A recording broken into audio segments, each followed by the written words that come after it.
जितने भी competition exam है उसमें वायुमंडल से संबंधित एक सवाल जरूर पूछा जाता है। उन्हीं को ध्यान में रखते हुए इंपॉर्टेंट जो क्वेश्चन है मैंने इकट्ठे करके आपके लिए ये वीडियो बना रहा हूँ ताकि आपके एग्जाम के पॉइंट ऑफ व्यू से आपको उपयोगी हो। ठीक है, तो सबसे पहले शुरू करते हैं। वायुमंडल में सबसे अधिक कौन सी गैस पाई जाती है? तो आपका आंसर होता है नाइट्रोजन। वायुमंडल का स्थायी तत्व कौन सा है? तो आपका आंसर होता है जलवाष्प। पृथ्वी का वायुमंडल किसके द्वारा गर्म होता है? तो आंसर है विकिरण के द्वारा। अगला है वायुमंडल में कौन सी अक्रिय गैस सबसे अधिक है? तो आपका आंसर होता है ऑर्गन।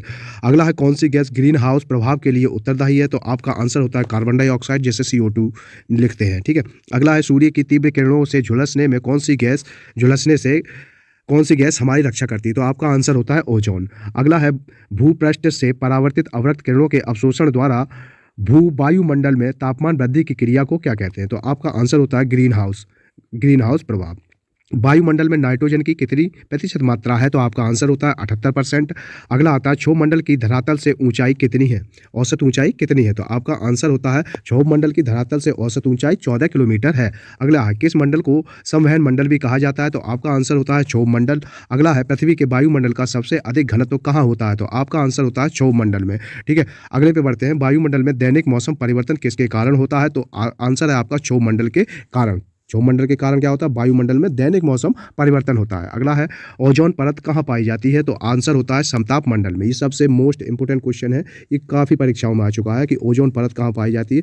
तो आपका आंसर होता है समताप मंडल में। अगला है समताप मंडल में ओजोन परत का क्या कार्य है? तो आपका आंसर होता है भूताप पर परावैंगनी विकिरण पात को रोकती है। मतलब क्या करती है ओजोन परत? जो हमारी पृथ्वी तक जो परावैंगनी किरणें हैं उनको आने से रोकती है। ठीक है, अगले पे बढ़ते हैं। दीर्घ रेडियो तरंग पृथ्वी के किस भाग से परावर्तित होती है? तो आपका आंसर होता है आयनमंडल। आयनमंडल से क्या हो जाती है? ये परावर्तित हो जाती है दीर्घ रेडियो तरंग। अगले पे बढ़ते हैं। वायुमंडल में कौन सा रसायन ओजोन स्तर के अवक्षय को रोकता है? तो आंसर होता है आपका क्लोरोफ्लोरोकार्बन। अगले पे बढ़ते हैं। वायुमंडल के किस भाग में जलवाष्प की कुल मात्रा का 90% भाग विद्यमान रहता है? तो आपका आंसर है क्षोभ मंडल। क्षोभ मंडल में क्या होता है? 90% भाग विद्यमान रहता है जलवाष्प की कुल मात्रा का। ठीक है, अगले क्वेश्चन पर आते हैं।